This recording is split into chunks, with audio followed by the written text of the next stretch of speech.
Mereka melakukan pesta yang tadi ya, pesta apa namanya, pesta free tadi ya. Dan lebih buruk lagi, pesta tersebut harus mengorbankan anak gadis, ya perempuan yang masih kecil. Dan itu mereka lakukan ya mas sekalian. Dan yang paling buruk lagi, ternyata kabar buruknya jemaah sekalian, itu tidak sekedar terjadi di sana. Sudah terjadi di negeri kita Indonesia ini, walaupun mungkin dalam ragam yang berbeda. Walaupun mungkin tidak dalam kendali Epstein, tapi beberapa kelompok di Indonesia melakukan hal yang sama. Anda bisa buka ya, salah satu tokoh stand up comedy, namanya siapa namanya, Mongol, itu barusan bercerita, bahwa dia ini, tahu Mongol ya? Ya, dari mana tuh anaknya? Manado ya? Ya. Itu dia mengaku bahwa dia mantan pengagum dewa setan. Salah satu yang dia ceritakan, sampai sekarang dia merasa jijik kalau melihat apa tuh ceker ayam. Jadi kalau ada mie, ada ceker ayamnya atau bakso ada ceker, dia muntah. Kenapa demikian? Dia cerita. Itu cari di internet nanti. Dia sempat diwawancara, dia bilang karena ada pengalaman saya dulu ketika masih pengikut satanik ya, apa namanya, aliran-aliran satanik.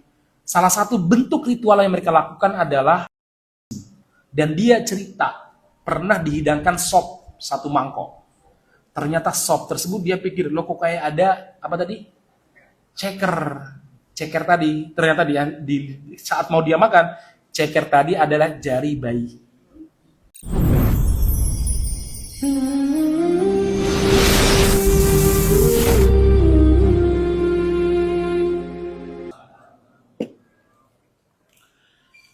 Innal hamdalillah nahmaduhu wa nasta'inuhu wa nastaghfiruhu wa nastahdihi wa na'udzu billahi min syururi anfusina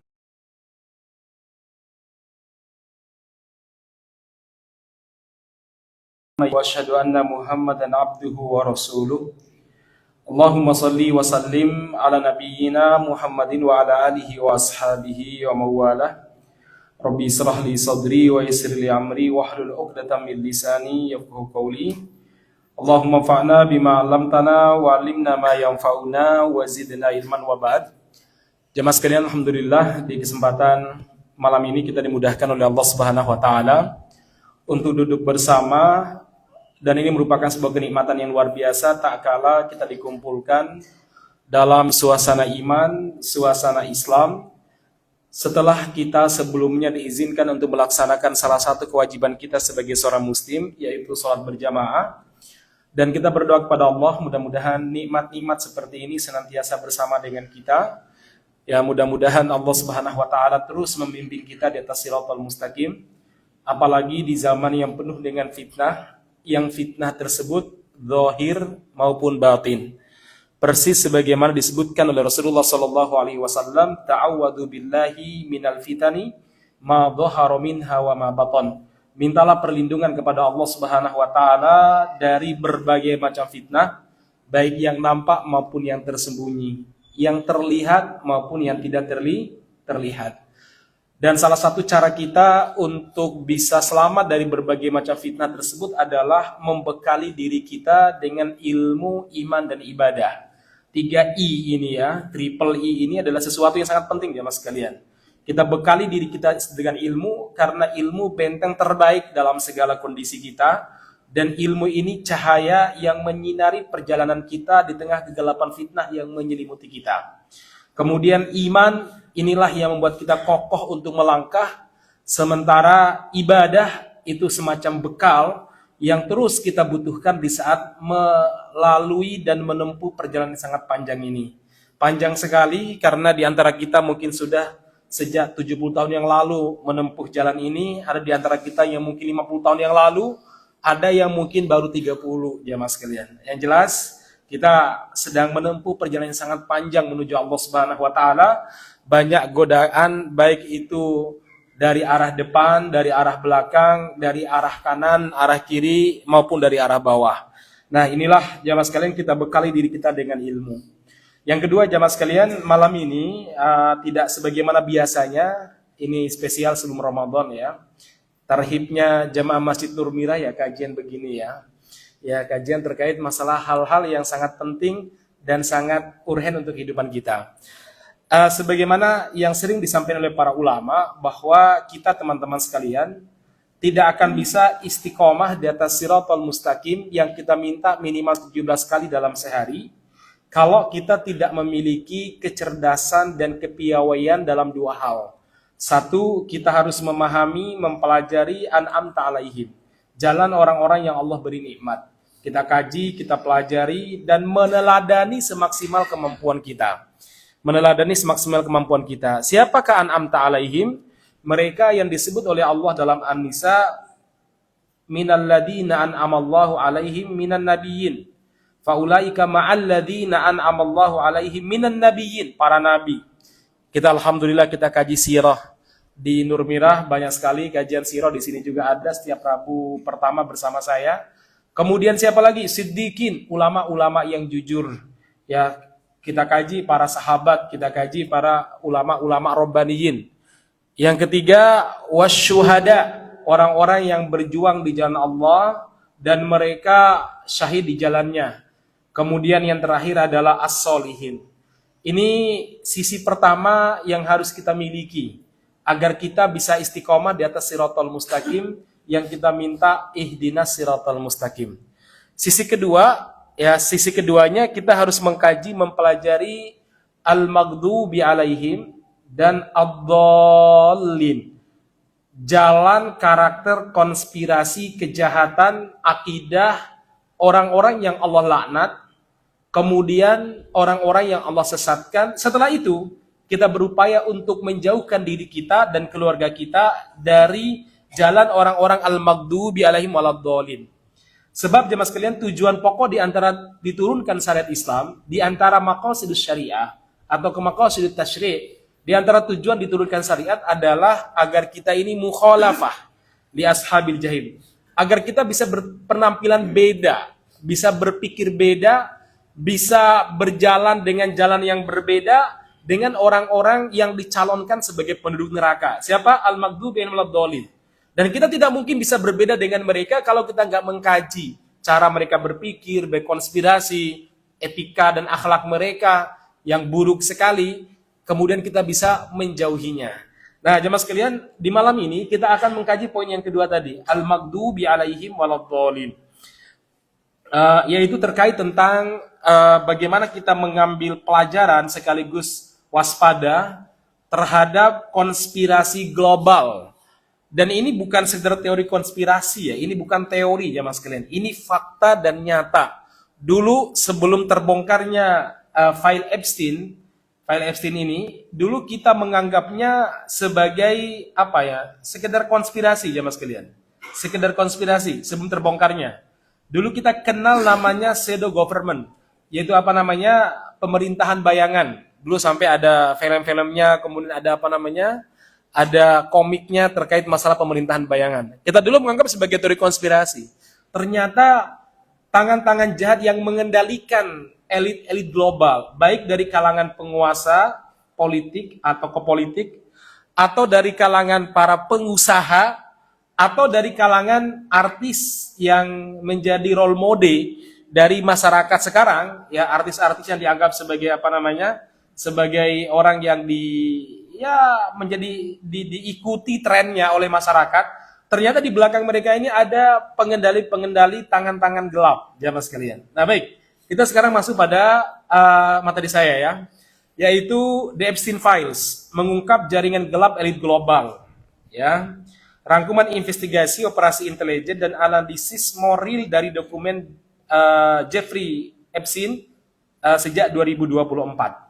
Baik, jamaah sekalian yang mudah-mudahan dirahmati Allah Subhanahu wa taala. File ini saya kumpulkan dari beberapa situs dan beberapa data yang ada. Kemudian kita coba ekstrak dan kita membuat slide ini ya, mudah-mudahan bisa dipahami dengan baik ya. Jemaah sekalian yang mudah-mudahan dirahmati Allah Subhanahu wa taala, sedikit saya ingin cerita. Siapa Jeffrey Epstein ya? Jeffrey Epstein. Begini jemaah sekalian. Coba lihat dulu perjalanannya ya. Januari 2024, Departemen Kehakiman Amerika Serikat merilis 3,5 juta halaman dokumen yang sebelumnya dirahasiakan. Kemudian jemaah sekalian, akhir spekulasinya apa? Apa yang dulu dianggap teori konspirasi kini menjadi fakta hukum tertulis.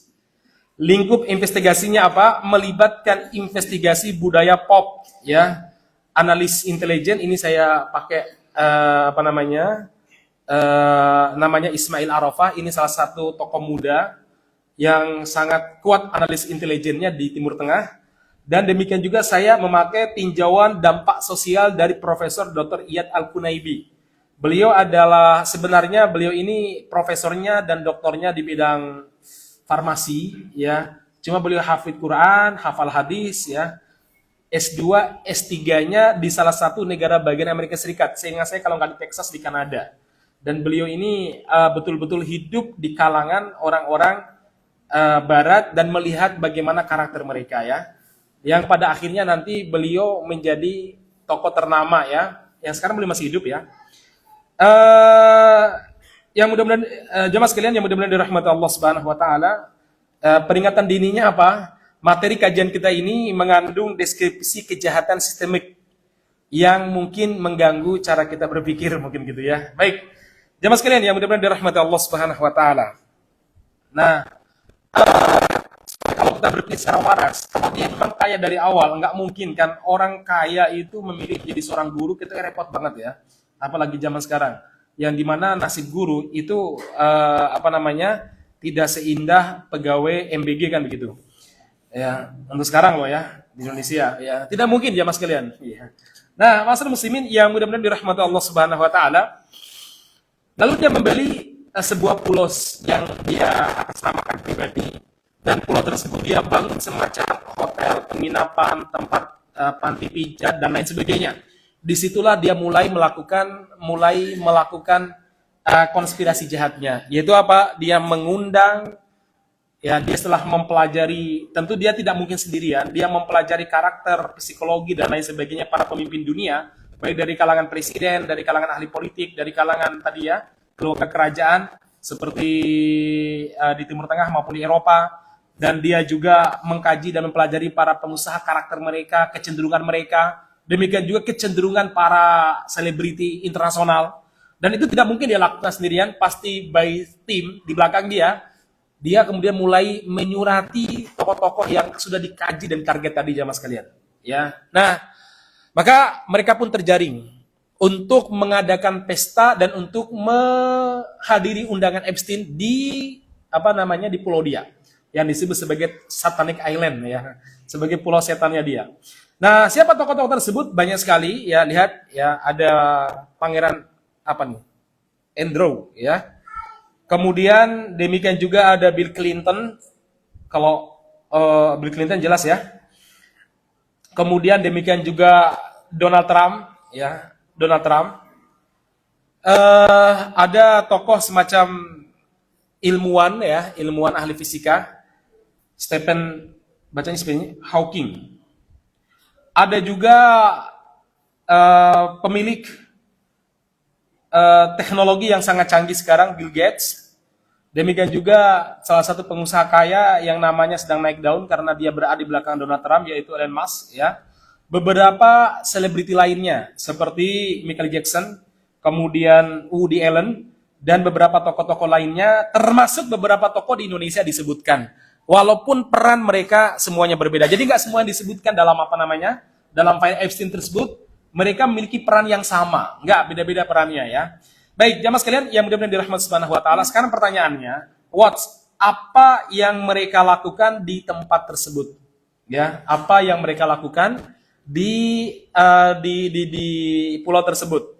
Kita bisa simpulkan yang mereka lakukan di tempat tersebut, jamaah sekalian, satu, penyembahan terhadap dewa.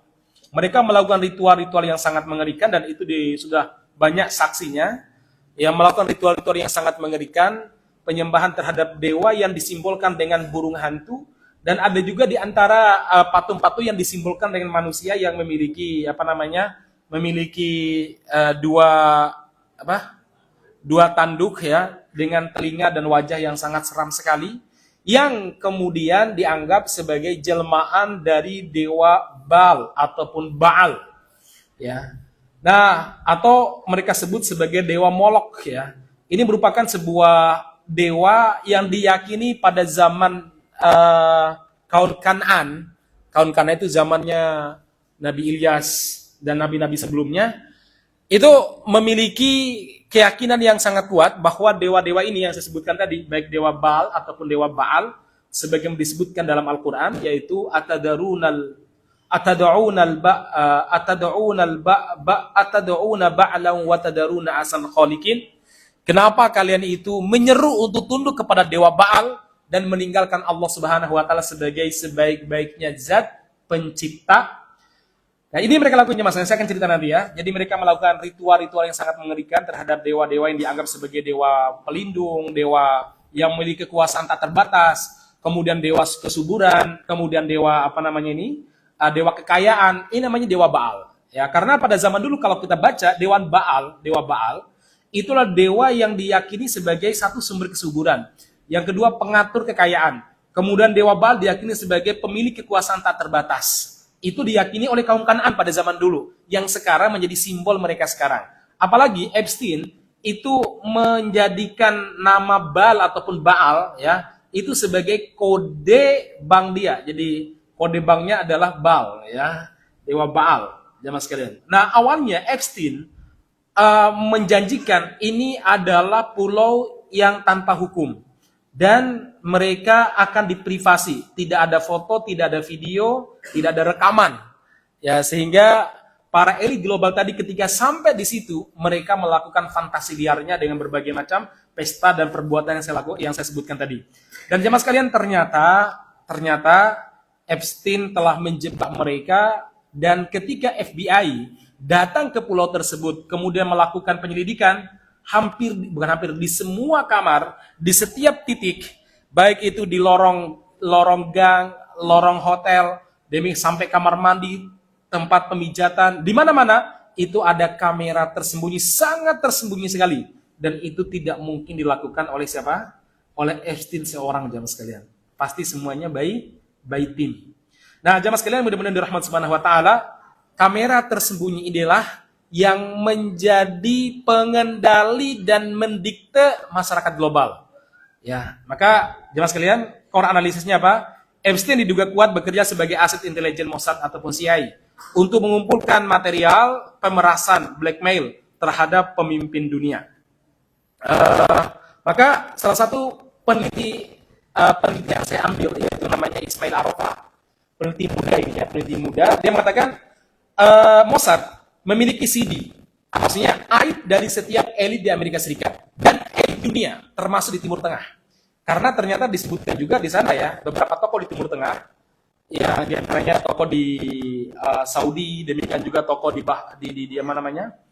Uni Emirat Arab, demikian juga Perdana Menteri India sekarang, yaitu Modi.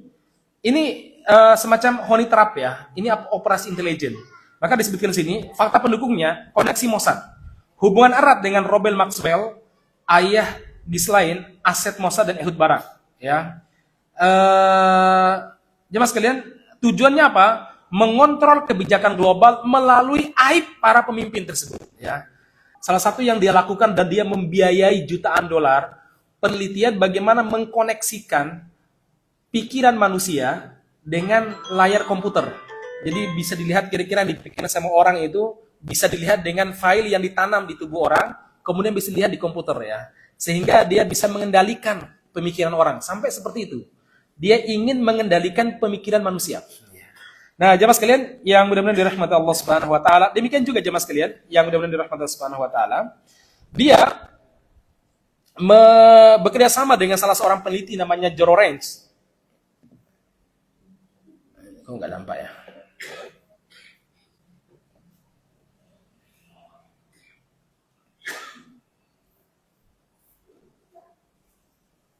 Apa itu? Yaitu rencana dia yang sangat gila, kalau boleh bahasa. Apa itu? Dia ingin membuahi wanita dalam jumlah yang sangat massal. Jadi Epstein ini, dia ingin punya anak yang begitu banyak, ya hasil dari dia. Jadi dia sempat mengumpulkan banyak wanita yang dia ingin membuahi mereka semuanya. Sehingga nanti keturunan-keturunan yang ada di Amerika Serikat itu kebanyakan keturunan dia. Ya, ini mimpi dia, mimpi yang sangat-sangat buruk sebenarnya.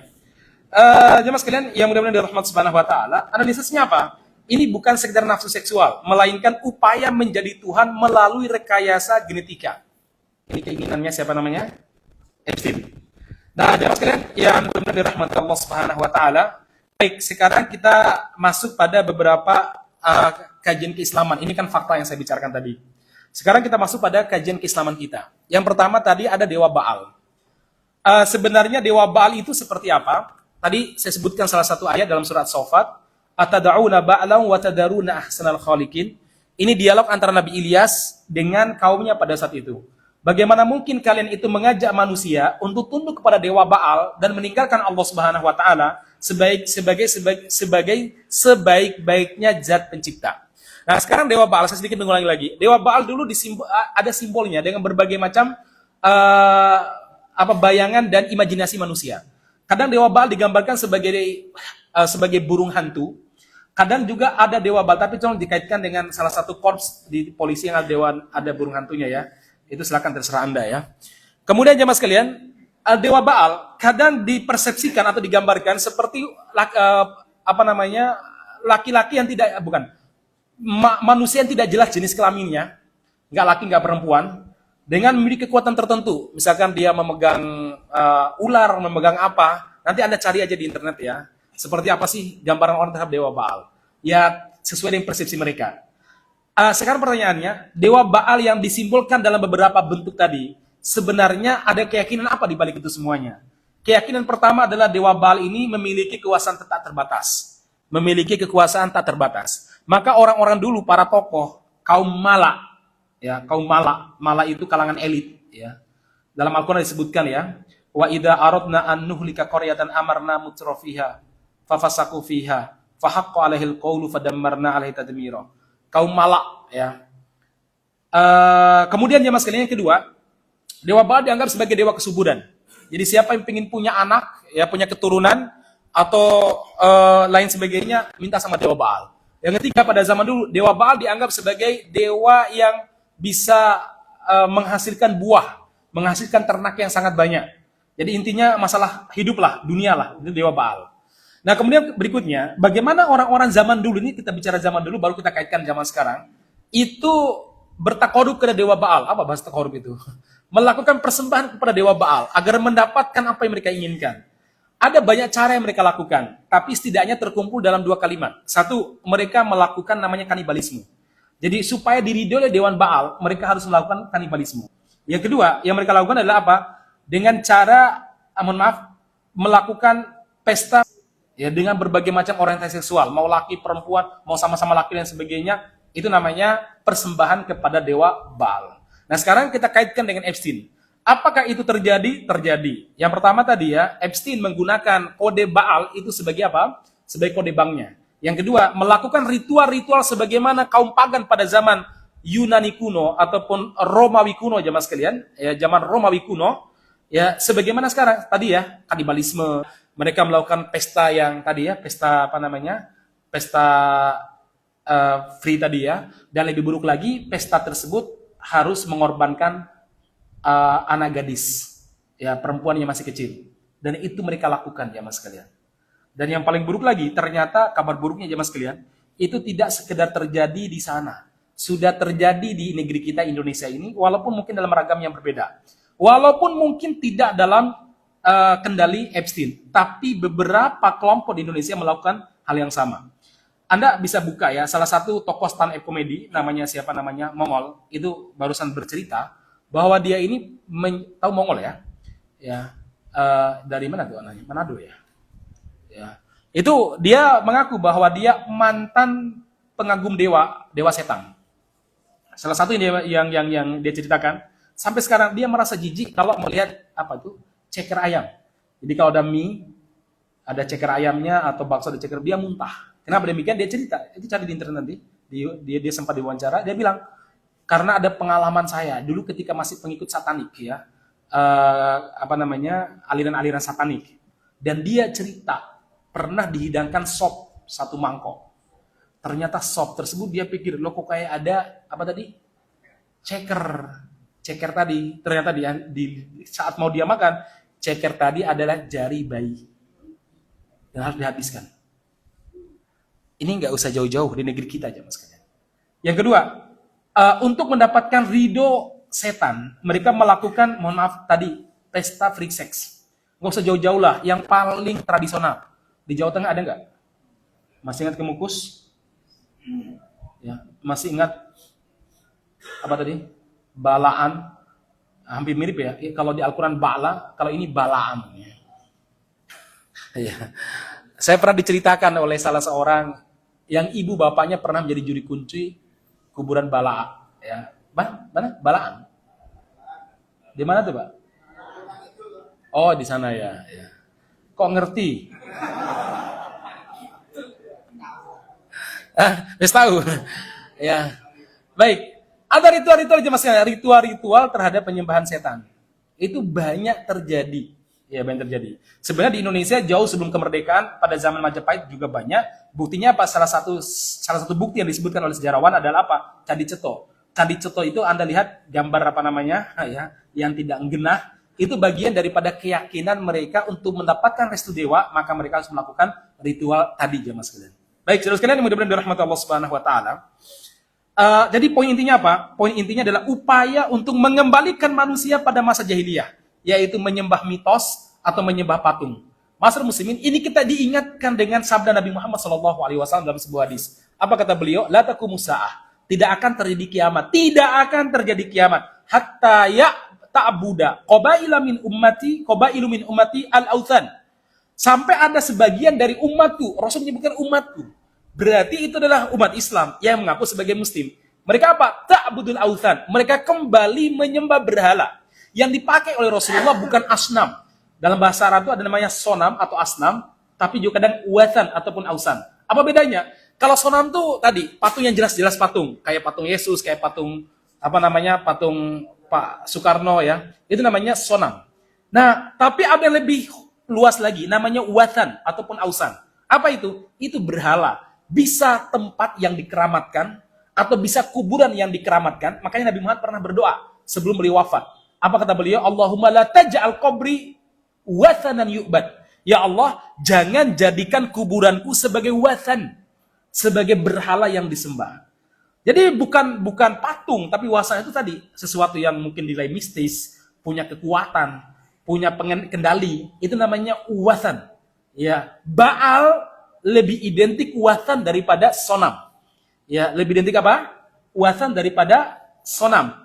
Dan hari ini sudah mulai ada upaya penyembahan terhadap simbolik seperti itu yang oleh Rasul disebut sebagai wathan. Dan itu ciri kiamat. Rasul mengatakan tidak akan terjadi kiamat sampai sebagian dari kabilah-kabilah kalangan umatku kembali mengibadahi authan. Nah, di negeri kita malah mitos kayak gitu dikembangkan. Ya nanti ketemu sama Epstein nanti ya, yang suka ke tempat-tempat keramat ya. Ya namanya bukan Epstein lah, mungkin pakai bahasa Jawa lah mungkin ya. Kalau Epstein kan barat banget ya. Nanti mungkin pakainya jokes atau apalah namanya ya. Saya nggak berani lanjutin ya. Ini pelajaran pertama aja mas kalian, Dewa Baal. Ya, Dewa Baal. Jadi ada upaya menghidupkan kembali mitos-mitos lama. Keyakinan-keyakinan lama. Pelajaran lain yang bisa kita ambil, jemaah sekalian, hati-hati dengan keyakinan atau cara pandang. Karena cara pandang itu bisa menjadi wathan, bisa menjadi berhala. Di mana kita mengukur baik buruk itu berdasarkan cara pandang kita. Ya, itu bisa menjadi apa? Wathan. Demikian juga budaya masyarakat itu bisa menjadi wathan. Ketika budaya tersebut menyelisih syariat, menjadi standar nilai walaupun menyelisih syariat. Dan hari ini sudah ada upaya seperti itu. Normalisasi kemaksiatan, normalisasi kesyirikan, normalisasi kebid'ahan. Khawatirnya ini bagian daripada apa? Wathan. Ya, baik. Itu pelajaran pertama bisa kita ambil. Pelajaran kedua, ma'asyiral muslimin yang mudah-mudahan dirahmati Allah Subhanahu wa taala. Dalam Al-Qur'an ada konsep al-mala. Ya. Apa? Konsep apa? Al-mala. Al-mala ini disebutkan dalam beberapa ayat. Kalimat mala ya. wa malaihi. Apa mala jamaah sekalian? Mala itu kalangan elit global. Firaun menyebutkan tokoh-tokoh disebut al-mala. Jadi jamaah sekalian yang mudah-mudahan dirahmati Allah, psikologi kaum mala, demala atau kaum elit disebutkan dalam Al-Quran, istilah Quran untuk elit penentu kebijakan yang selalu menentang kebenaran karena arogansi kekuasaan disebut dengan mala. Ya. Nah, ketika manusia merasa cukup dengan kekayaan dan kekuasaan dan melupakan Tuhan, mereka akan mencari kepuasaan melalui pelanggaran ekstrim. Ini psikologi kaum mala jamaah sekalian. Lebih buruk daripada binatang. Kalau binatang itu ulaika kal an'am bal hum adall, mereka seperti binatang bahkan lebih buruk. Binatang itu nggak menggabungkan jenis kejahatan kaum satanik ini.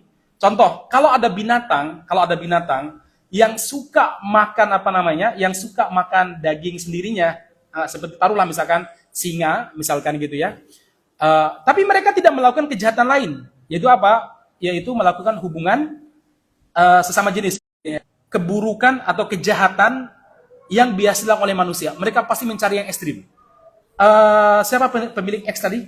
Elon Musk selalu bertanya kepada Jeffrey Epstein, kapan pesta yang paling gila? Saya ingin ikut. Jadi yang mereka cari itu pesta yang paling gila. Jadi kalau pesta biasa kayak minum teh kayak kita ya nggak laku mereka ya. Atau makan nasi kebuli misalkan, nggak laku mereka. Ini psikologi mereka jemaah sekalian. Lanjut. Selanjutnya, kemewahan normal membosankan. Ini baik kaum mala. Kemewahan normal terlalu membosankan. Beli kapal dan sebagainya, lah udah biasa ya. Maka mereka ingin yang lebih daripada itu. Terjadi namanya pedofilia. Terjadilah sadisme yang menjadi simbol tertinggi karena itu adalah hal yang paling dilarang. Jadi kepuasan kaum mala, kaum elit itu ketika mereka melakukan hal yang paling di luar nalar manusia. Ya. Makanya Ismail Arafah, dia juga seorang muslim ya, dia juga seorang pengkaji syariat, dia mengatakan begini, manusia jika dibiarkan tanpa wahyu, nafsunya tidak akan memiliki batas. Karena yang mampu mengendalikan nafsu manusia itu wahyu. Maka Allah berfirman, innal insana layat ar-ra'ahus tagna. Kenapa manusia itu melampaui batas sampai tadi makan daging dan sebagainya? Karena ar-ra'ahus tagna, karena dia merasa kaya, nggak butuh orang lain, nggak butuh Tuhan. Nah, itu psikologi orang-orang elit yang disebutkan dalam Al-Quran. Saya mengatakan ketika saya membaca dan mendengarkan ceramah ini, saya langsung alhamdulillahilladzi hadana lihada. Subhanallah. Wahyu kita itu berbicara psikologi zaman dulu sampai psikologi manusia akhir zaman sekarang. Ya. Kaum mala. Baik, lanjut sedikit ya. Jamaah sekalian, coba lihat agak unik mereka ini. Salah satunya misalkan nih, salah satu pelakunya ini, yang dia cari adalah apa? Mencari stok gadis muda dari latar belakang miskin atau Eropa Timur ya. Banyak cara mereka lakukan, tidak perlu saya ini karena ada gambar perempuannya. Nah, jemaah sekalian yang mudah-mudahan dirahmati Subhanahu wa taala, pelajaran yang bisa kita ambil adalah apa? Bahwa jemaah sekalian, yang menjadi sasaran dari kalangan elit global ini penghancurannya sistematik, terutama pada apa? Keluarga. Ini kata Profesor Dr. Yahya Kunaibi. Karena kalau masyarakat umum bisa mereka hancurkan lewat media. Tapi ada satu circle yang tidak bisa mereka kuasai. Apa itu? Keluarga. Maka disinilah peran kita, ku anfusakum wa ahlikum nar. Untuk apa? Menjaga fitrah anak-anak kita, jangan sampai rusak. Karena di file lain disebutkan mereka itu program ini yang pertama kali mereka lakukan adalah menghancurkan fitrah. Sebelum mereka menghancurkan agama, sebelum mereka menghancurkan ideologi atau akidah, yang pertama kali mereka lakukan adalah apa? Menghancurkan apa? Fitrah. Kenapa demikian? Orang yang hancur fitrahnya dalam sejarah dakwah jauh lebih mudah untuk disesatkan daripada orang tersebut masih lurus fitrahnya tapi jauh dari agama. Nah, orang yang sudah rusak fitrahnya walaupun punya agama, dia lebih mudah disesatkan daripada orang yang tidak punya agama atau tidak Islam tapi fitrahnya masih lurus, masih normal. Maka yang mereka bidik adalah bagaimana menghancurkan fitrah. Saya jadi kemudian paham Dan ini kajian saya tadi pagi. Tadi pagi saya terus ngetik, nulis, ya sampai pusing saya itu ya. Sampai olahraga sambil dengarkan beberapa analisa. Saya kemudian paham. Oh ya, kenapa agama kita menjaga fitrah itu bagian daripada maqasidus syariah. Maqasidus syariah kita ada 5 jemaah sekalian. 1, menjaga agama, menjaga nyawa, menjaga akal, menjaga harta, kemudian menjaga keturunan. Sebab ada yang ke-6, namanya hifdzul irid, menjaga kehormatan. Kalau Anda merenungkan, ternyata 3, 4, 5, 6 semuanya adalah menjaga fitrah. 1, 2, terutama poin pertama menjaga wahyu. Tapi 3, 4, 5, 6 itu menjaga fitrah. Apa itu? Menjaga akal. Akal ini kalau udah rusak fitrah orang. Yang kedua, menjaga kehormatan. Kehormatan itu bagian pada fitrah. Maka kenapa syariat melaknat laki-laki yang menyerupai wanita yang menyerupai laki-laki? Karena itu akan merusak fitrah. Merusak fitrah jemaah sekalian. Dan kita lihat sekarang, orang-orang barat yang masih terjaga fitrahnya, dengan tersebarnya dakwah sekarang, lebih mudah menerima kebenaran Islam daripada orang-orang yang mungkin berdampingan dengan kita tapi sudah rusak fitrahnya. Maka Syekh Abdul Aziz At-Tarifi, salah seorang ulama besar sekarang, beliau mengatakan, apa kata beliau, sekarang dipenjara oleh Saudi karena dakwahnya luar biasa. Beliau mengatakan, sira'una ma'al ghurab. Medan pertempuran kita dengan barat hari ini bukan sekedar pertempuran ideologi seperti ketuhanan Allah, kebenaran Islam, bukan. Tapi pertempuran kita adalah apa? Mempertahankan fitrah agar tetap suci. Penghormatan kepada orang tua, laki harus menikahi perempuan ya harus nikah sama laki-laki. Ini yang hari ini dirusak oleh kalangan kaum elit. Anda akhirnya tahu kan, kenapa di Eropa itu beberapa negara bendera nasional itu berdampingan dengan bendera pelangi. Dan kenapa di Eropa sekarang WC itu udah nggak lagi 2. Dulu kan man and woman. Sekarang ada WC yang ketiga atau namanya unisex. Kenapa? Supaya menerima kalangan yang rusak fitrahnya. Nah, ma'asyiral muslimin, dari sini kita perlu betul menjaga fitrah. Ya tadi ya, fitrahnya perempuan yang mendidik anak, fitrahnya laki-laki mencari nafkah. Ya fitrahnya anak menghormati orang tua, dan orang tua harus menyayangi anak. Itu fitrah. Dan Islam datang untuk menjaga fitrah ini. Baik, sebenarnya masih banyak, ini baru sekian episode ya. Mudah-mudahan lain waktu kita bisa jelaskan ya. Nih bagaimana komunitas ini. Kemudian dimensi spiritual, janji setan dan hilangnya martabat ya. Mohon maaf, langsung aja. Kemudian jemaah sekalian, yang terakhir adalah jangan hanya jijik. Halo? Bapak-bapak, ibu-ibu, jangan hanya jijik. Tapi apa? Lakukan sesuatu. Lakukan perlawanan. Nggak boleh kita diam saja jemaah sekalian. Cerita, tulis, ngomong, apalagi lewat media sosial. Kenapa? Itu nanti akan membantu algoritma AI. Ya, cerita aja, ngomong saja. Upload videonya, potong videonya, terus kita lakukan sesuatu. Walaupun kita lemah, dan itu diajarkan oleh Nabi. Jangan biarkan narasi jahat menguasai pikiran manusia. Harus dilawan. Sebagai penutup, Anda mungkin masih ingat ketika perang Badar, perang Uhud. Abu Sufyan Jumawa, masih kafir saat itu beliau ya. Kemudian Rasulullah di atas gunung Uhud bertahan bersama para sahabat. Akhirnya dengan sombongnya Abu Sufyan, mohon maaf, sebelum beliau masuk Islam ya, radhiyallahu anhu, karena beliau sudah masuk Islam. Cuma saya bercerita sebelum masuk Islam. Apa kata beliau? Beliau mengatakan, kami telah menang. Dia bilang, kami telah menang. Hubal akbar wa a'la. Hubal yang dia sembah lebih agung dan lebih tinggi. Rasul mengatakan, ajibu, jawab. Para sahabat mengatakan, bima nujibu. Ya Rasulullah, kami harus menjawab bagaimana? Apa kata Nabi? Qulu Allahu a'la wa ajal. Allah lebih mulia dan lebih tinggi. Akhirnya para sahabat mengatakan, wahai Abu Sufyan, Allahu a'la wa ajal. Kemudian Abu Sufyan mengatakan lagi, sekarang kita semuanya sama, impas. kalian mati di sekarang, maksudnya banyak meninggal, dan itu balasan kami atas wafat matinya teman-teman kami pada perang Badar. Apa kata Nabi? Ajibu, ajibu. Jawab, jawab. Bagaimana kami menjawab ya Rasulullah? Ajibu, jawablah dengan ucapan laisu bisawa, enggak sama. Qatlana fil jannah wa qatlakum finnar. Yang terbunuh di kalangan kami masuk surga, dan yang terbunuh di kalangan kalian itu apa?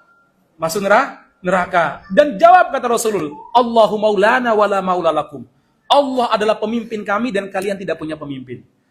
Anda bayangkan di saat terdesak, Nabi tidak ingin membiarkan narasi jahat dan narasi kesyirikan menguasai pikiran kaum muslimin atau orang-orang. Jawab semaksimal kemampuan kita. Hari ini kita juga demikian. Jangan diam.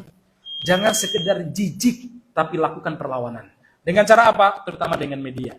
Lebih daripada itu, ya dengan dakwah-dakwah konvensional. Ini dakwah tradisional kayak kita sekarang lah. Barakallahu fikum. Mohon maaf kalau ada hal-hal yang kurang berkenan. Pesan Dr. Iyad Al-Kunaibi, ubah kemarahan dan rasa jijik Anda menjadi benteng pertahanan bagi keluarga Anda. Itu pesannya Profesor Dr. Iyad Al-Kunaibi. Barakallahu fikum. Assalamualaikum warahmatullahi wabarakatuh.